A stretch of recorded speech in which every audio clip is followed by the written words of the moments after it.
संघर्ष 2 को लेकर हम बात कर रहे हैं। पराग पाटिल साहब हमारे साथ हैं और बात हो रही है कि भैया संघर्ष 2 को लेकर कब शूट होने वाली है, कहाँ शूट होने वाली है, बैंकॉक में जाएगी, कितने लोग होंगे, इंडिया में आएगी तो कितने लोग होंगे, कहाँ कहाँ शूट करेंगे। सर, जब भी फिल्म जाने वाली होती है तैयारी बहुत पहले से शुरू हो जाती है। संघर्ष को लेकर मुझे पता है कि काफ़ी टाइम से आप लोग तैयारी कर रहे थे, कितने पहले से ये तैयारियां शुरू हो गई थी? देखिए 2018 में आई थी संघर्ष और 2018 से लेके 2022 तक का हम लोगों ने काफ़ी संघर्ष किया है संघर्ष 2 को लाने के लिए। लगभग 6-7 महीने पहले ही मेरे राइटर जो है वीरू ठाकुर, उन्होंने ये प्लॉटिंग क्रिएट की थी और उस पर हम लोग निरंतर काम कर रहे थे। वो आशिकी का सेट हो या फिर बोल राधा बोल का सेट हो, हमेशा वो प्लॉटिंग हम लोग एक दूसरे के साथ में डिस्कस करते थे कि ऐसा करेंगे वैसा करेंगे। उसमें हम लोगों को एक मेन प्लॉट हम लोग छू नहीं पा रहे थे, तो उस मेन प्लॉट वो जब हम लोगों को थोड़ा कुछ डिफरेंट मिला कि ये यूनिक है, अभी तक सिनेमा के माध्यम से आया नहीं है और ये घर घर की कहानी है, तो जब वो प्लॉट हम लोग को मिला तो हम लोग गो थ्रू हो गए संघर्ष 2 के लिए। मतलब ये एक बड़ी फिल्म की तैयारी, आप लोग सुनिए कि एक बड़ी फिल्म की तैयारी असल में क्या होती है, किस तरह से इसमें अलग अलग सेट्स पर भी अलग अलग शूट करते दौरान भी इन लोगों ने उसकी जो कंटिन्यूटी है, जो बातचीत है उसकी तैयारियों की, वो जारी रखी। सर, संघर्ष 2 एक बड़ी फिल्म है या यूं कहूँ बहुत बड़ी फिल्म है? देखिए बड़ी फिल्म, बहुत बड़ी फिल्म, ये बात मेरे मुंह से थोड़ा अलग हो जाएगा क्योंकि ये मेरी फिल्म है। तो मैं तो ये कहना चाहूँगा कि ये संघर्ष 2 एक नेसेसरी फिल्म है भोजपुरी सिनेमा के लिए, भोजपुरी इंडस्ट्री के लिए एक बड़े कैनवास का मेकिंग, एक लार्जर देन लाइफ सिनेमा देखना बहुत ज़रूरी है। हम लोगों के अब स्टाइल को चेंज करना पड़ेगा, भोजपुरी सिनेमा को चेंज होना पड़ेगा अलग तरीके से। कब तक हम लोग ये शादियों का कैसेट दिखाते रहेंगे? अरे बाप रे, कब तक ये शादियों का कैसेट चलता रहेगा कि ये थिएटर नहीं चल रहा है तो सैटेलाइट पे शादी का कैसेट चलाना है?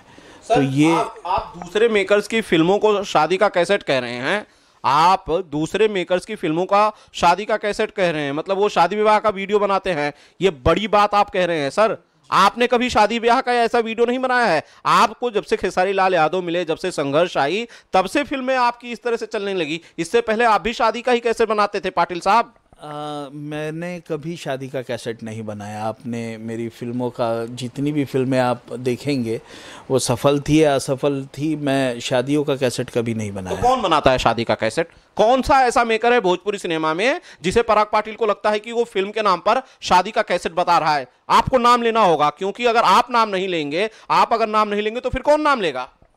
देखिए, बात नाम लेने की नहीं है। मैंने आपसे यही कहा कि कब तक हम लोग सैटेलाइट के पॉइंट ऑफ व्यू से फिल्में बनाते रहेंगे।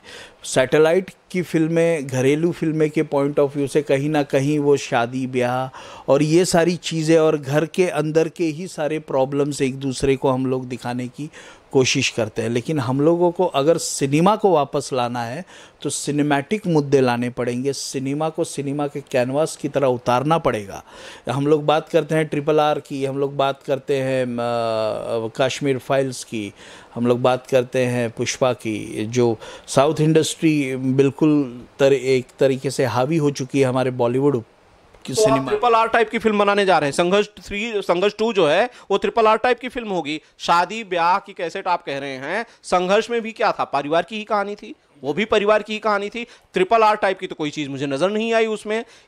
पार्ट 2 में अगर हो तो पता नहीं मुझे।